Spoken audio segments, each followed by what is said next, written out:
नमस्ते class 9th का आज हम लोग लास्ट समरी लेके आ रहे हैं। ऑलरेडी आपको बता चुके हैं, सेल नाम का चैप्टर चल रहा है।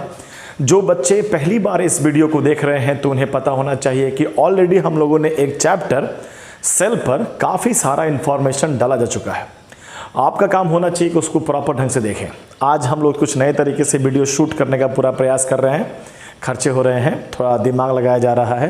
होपफुली आपको अच्छा लगेगा, specially sound quality. Comment section में ज़रूर बताइएगा कि साउंड प्रीवियस वीडियो के कंपेयर में इसमें कैसा लगा आपको। चलिए हम कंप्लीट करते हैं। आज समरी करना स्टार्ट कर चुके थे, ऑलरेडी आपको सेल का समरी बताया जा चुका है।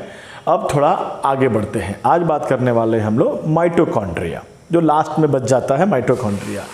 तो हम ऑलरेडी पढ़ा चुके हैं। हम एक क्विक रिकैप करते हैं कि अगर आप एक माइटोकॉन्ड्रिया का डायग्राम ड्रॉ करते हैं तो उस डायग्राम में कौन कौन सी बातें आपको आ जाती हैं जो आपको याद रखना चाहिए। ठीक, माइटोकॉन्ड्रिया के डायग्राम में आपको क्या आ सकता है कि इसमें डबल मेम्ब्रेन बाउंडेड स्ट्रक्चर है। डबल मेम्ब्रेन बाउंडेड स्ट्रक्चर जिसमें एक सबसे आउटर लेयर हो गया और इनर लेयर अंदर की तरफ जाता है, वापस वहीं पहुंच जाता है। कोई बच्चे ऐसे बनाते हैं और यहाँ ला देते हैं, ये गलत होगा ना।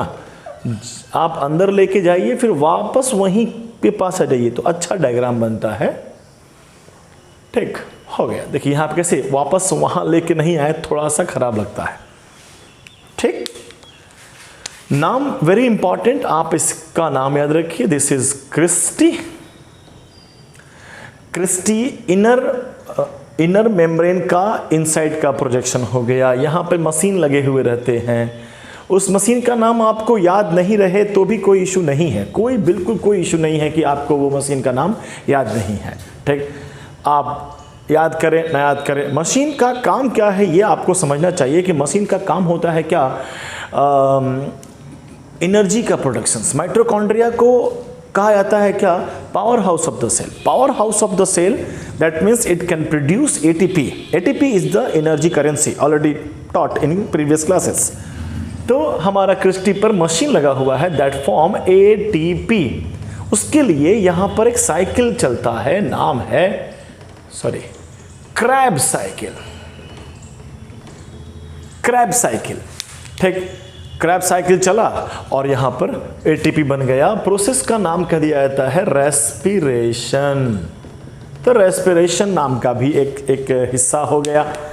और बात कर लें तो इसमें हमको सर्कुलर डीएनए भी मिलता है और हमें क्या मिलता है, राइबोसोम। काफ़ी यूनिक सा पॉइंट है कि राइबोसोम कैसा वाला, 70S which is the characteristic of what, prokaryotic cell. Prokaryotic cell वाला कैरेक्टरिस्टिक है। ठीक, वो इसमें पाया जाता है। तो काफ़ी अच्छा सवाल पूछा जाता है कि कुछ प्रोकैरियोटिक कंपोनेंट होते हैं क्या यूकैरियोटिक सेल में, तो आप कह सकते हैं यस होते हैं, यहाँ पर देखने को मिल सकता है। इन दोनों को मिलाकर एक पॉइंट और क्रिएट किया गया कि they can form their own protein. अपना प्रोटीन स्वयं बना सकते हैं। अब because for that it is known as semi autonomous organelle, cell organelle या ऑर्गेनेल।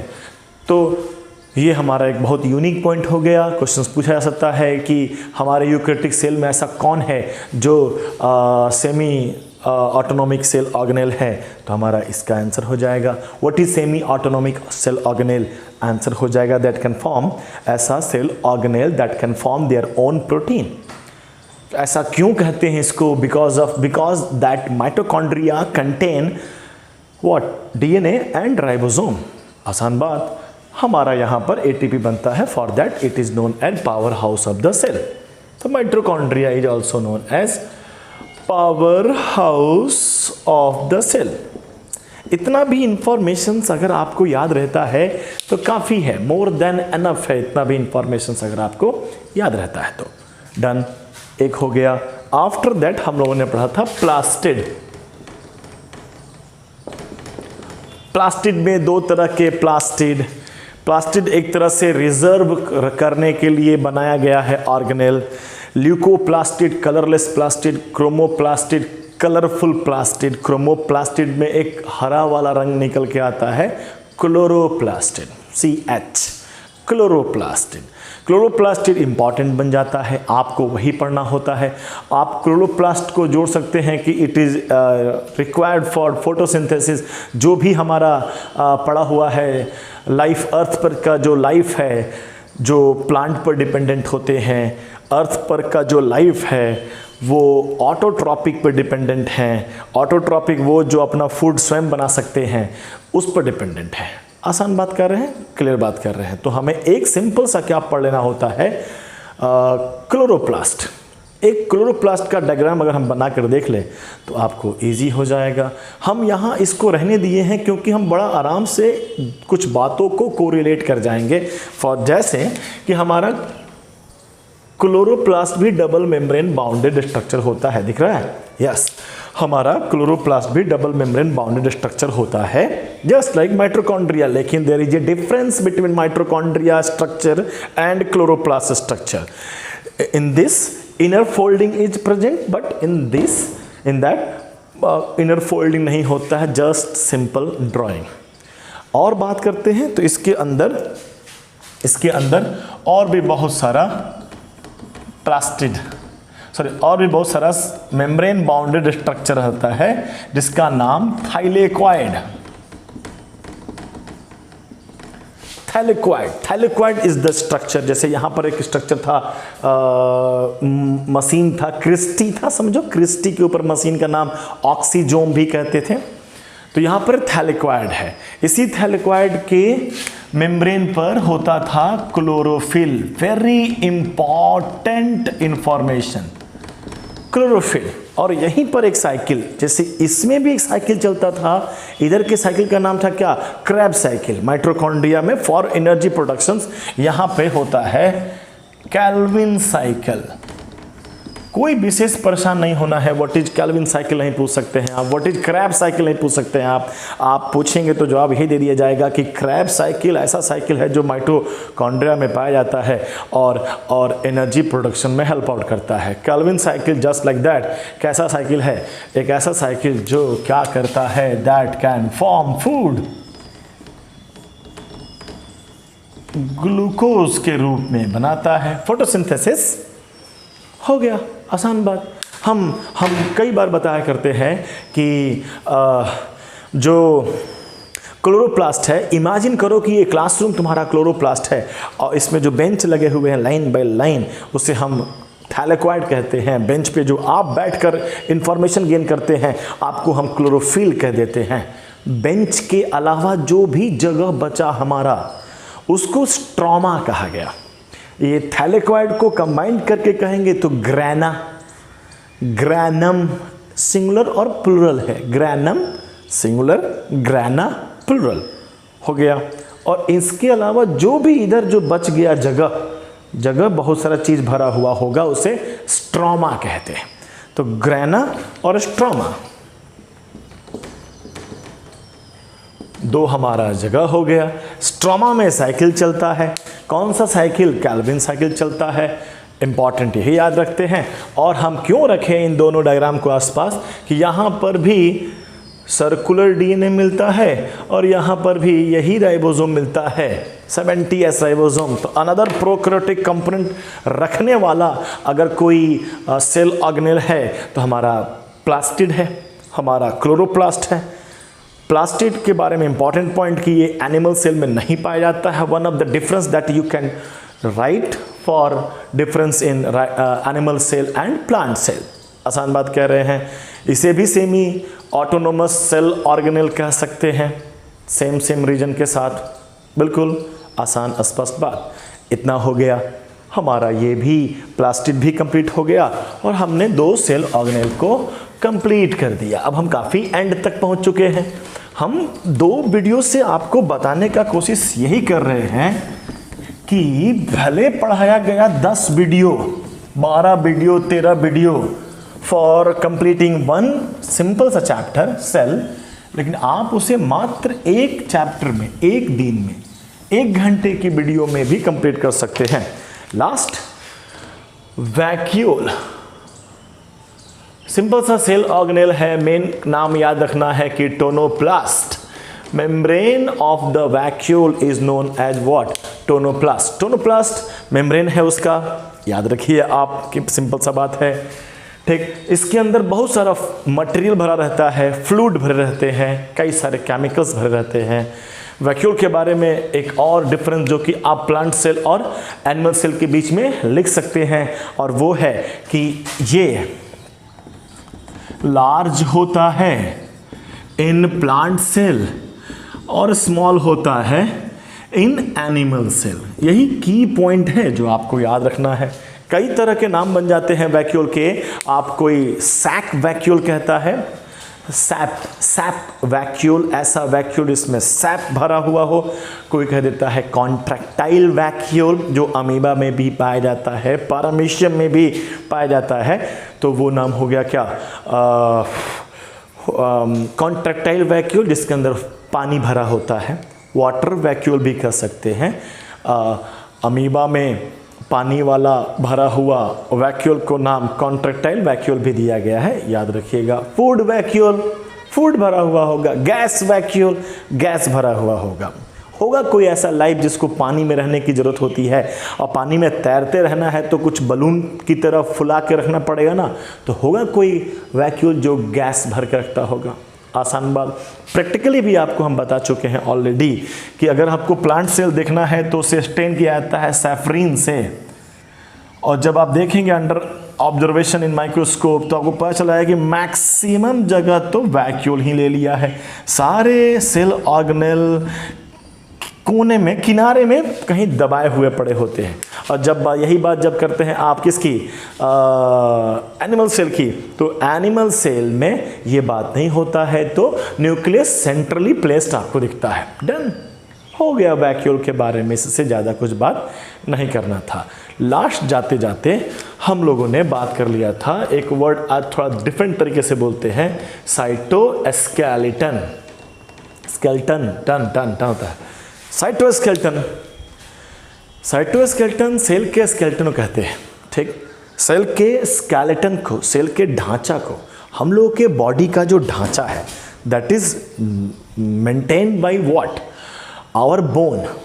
हमारा बोन है जो हमें ऐसा स्ट्रक्चर दिया हुआ है।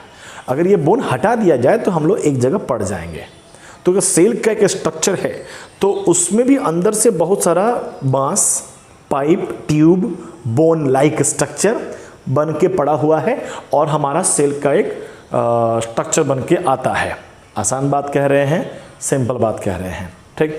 तो साइटोस्केलेटन जो बना होता है वो माइक्रोट्यूब्यूल्स, बड़े कलम जाओ तो फिलामेंट भी वर्ड यूज किया जाता है। Microfilament, microtubules made up by protein. आप कह देंगे प्रोटीन से बना ट्यूब लाइक स्ट्रक्चर को कहते हैं microtubules. It acts as a what? Cytoskeleton, ध्यान रहेगा, ठीक। इसे बनाने वाला these kind of tubules is formed by special structure, नाम दिया जाता है सेंट्रोजोम। पहले भी कहे हैं कि ये इसलिए पढ़ा रहे हैं कि आपके एनसीईआरटी में उस डायग्राम में, एनिमल सेल के डायग्राम में सेंट्रियोल दे दिया है। तो सेंट्रियोल फर्स्ट बार बार बताए हैं, फिर बताते हैं कि ये कोई स्ट्रक्चर नहीं, ये कोई सेल ऑर्गेनेल नहीं है। इस बात का ख्याल कीजिएगा, सेल ऑर्गेनेल नहीं है, नो प्रॉब्लम, स्ट्रक्चर है। कैसा स्ट्रक्चर है? तो ऐसे ही आपस में परपेंडिकुलर लगे हुए प्रत्येक को नाम देते हैं सेंट्रियोल। दो सेंट्रियोल मिलके बना देते हैं सेंट्रोजोम, और इनका काम होता है क्या फॉर्म करना? माइक्रोट्यूब्यूल को फॉर्म करना इनका काम रहता है, ठीक। आसान सा बात कर रहे हैं। इस माइक्रोट्यूब्यूल्स की मदद से ही आपने जो स्ट्रक्चर प्रीवियसली देखा है प्रोकैरियोटिक में, जिसमें आपने देखा है कि फ्लैजिला निकला हुआ होता है, सीलिया निकला हुआ होता है। तो जो सीलिया और फ्लैजिला निकलते हैं, तो सही मायने में अगर ये एक सेल इमेजिन करो, रबड़ का बना हुआ बलून है, उसके अंदर तुम्हारा हाथ है मान लो, अब बलून फुलाया हुआ है, तो अंदर से एक उंगली दो उंगली बाहर निकालोगे तो लगेगा कुछ प्रोजेक्शन निकल रहा है। तो वही सेल के अंदर से अगर ये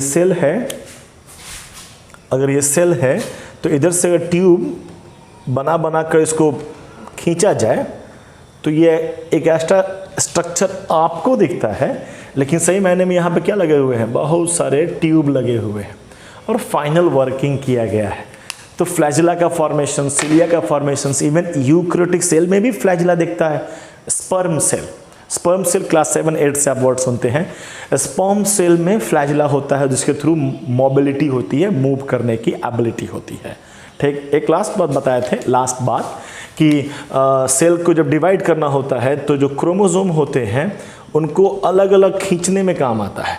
इधर के क्रोमेटिड्स को अपने अपने पोल की तरफ खींचने का काम ये रस्सी करता है। दैट रस्सी का नाम है स्पिंडल फाइबर। तो कोई पूछेगा व्हाट इज स्पिंडल फाइबर? तो स्पिंडल फाइबर क्या हो गया? स्पिंडल फाइबर एक थ्रेड हो गया, एक रस्सी हो गया जो सेपरेट करता है क्रोमेटिड्स को ड्यूरिंग सेल डिवीजन। आसान बात, इतना हो गया। ख़त्म कर रहे थे चैप्टर तो हमने जाते जाते कुछ 2 और नाम दे दिए। एक नाम दे दिया, मैं एक नाम बनाया क्या, माइक्रो बॉडीज। मतलब सेल के अंदर बस जितना पढ़ लिए उतना ही नहीं है, और भी बहुत सारा कुछ है। उसमें से 2 नाम बताए गए हैं कि 2 अनदर सेल ऑर्गेनेल हैं जो कंपैरेटिवली गोल्गी बॉडी लाइसोसोम के कंपेयर में काफ़ी छोटे होते हैं, इसलिए नाम पड़ा है माइक्रो बॉडीज। जिसमें से एक नाम आता है पैरेक्सीजोम, एक आता है ग्लैक्सियोसोम। ये भी मेम्ब्रेन बाउंडेड स्ट्रक्चर है, इनके अंदर एंजाइम भरा हुआ रहता है और उस एंजाइम के थ्रू कोई चीज़ को ब्रेक डाउन करने में हेल्प आउट करते हैं। पढ़ा तो दिए थे कि पैरेक्सीजोम H2O2 को तोड़कर H2O प्लस O2 का फॉर्मेशंस करता है।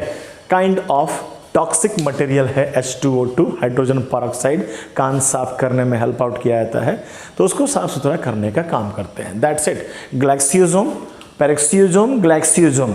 ऑलरेडी हम आपको कह चुके हैं कि जब आप समरी बनाते हैं तो समरी आप अपने यूनिक तरीके से बनाइए। इतना यूनिकनेस होना चाहिए जो आपके नॉलेज पर बेस्ड होना चाहिए। आपका दिमाग समझता है, आपका दिमाग जाना है कि हम इस सब बात जानते हैं, हम पी भी लिख देते हैं, हमें माइक्रो बॉडी का कंसेप्ट याद है, पी लिखते हैं। तो दैट पी जब इन फ्यूचर में जब हम अपने ही पेज, अपने समरी को जब देखना स्टार्ट करते हैं तो हमको सिर्फ पी से दिमाग को पिंच हुआ और दिमाग बोला कि पैरेक्सीजोम, तब दिमाग वर्कआउट कर रहा है। सारा बात लिख दोगे तो दिमाग वर्क नहीं कर रहा है, सिर्फ रीड कर रहा है। ठीक, आपने पी रख कर, पी लिख कर अपने ब्रेन को एक्सरसाइज करा रहे हैं कि सोचो ना पी फॉर व्हाट। तो पैरेक्सीजोम, आगे सिर्फ H2O2 लिख दें, आगे ना लिखें और पिंच करेगा। तो आप अपने क्रिएटिविटी के अकॉर्डिंग आप अपना समरी बना के कंप्लीट कीजिए। हमने 2 वीडियो लिया एक चैप्टर को समराइज करने के लिए, जबरदस्ती खींच रहे हैं इसको, टाइम बढ़ा रहे हैं इसका। ठीक, अदरवाइज काफ़ी इजी था, एक ही वीडियो में बन जाना चाहिए था। आप अपना समरी बनाइए, एक दिन में कंप्लीट किया तो होपफुली आपको आज का वीडियो कंप्लीट समझ में आ गया होगा। एक चैप्टर हम लोग ऑलरेडी कंप्लीट कर चुके हैं। तो अब हम लोग टेस्ट देंगे। ठीक, टेस्ट का दिन, डेट डिसाइड कर देते हैं मंडे को। ठीक, मंडे को हम लोग 8:05 पर शार्प 8:05 में आपका वीडियो बनेगा।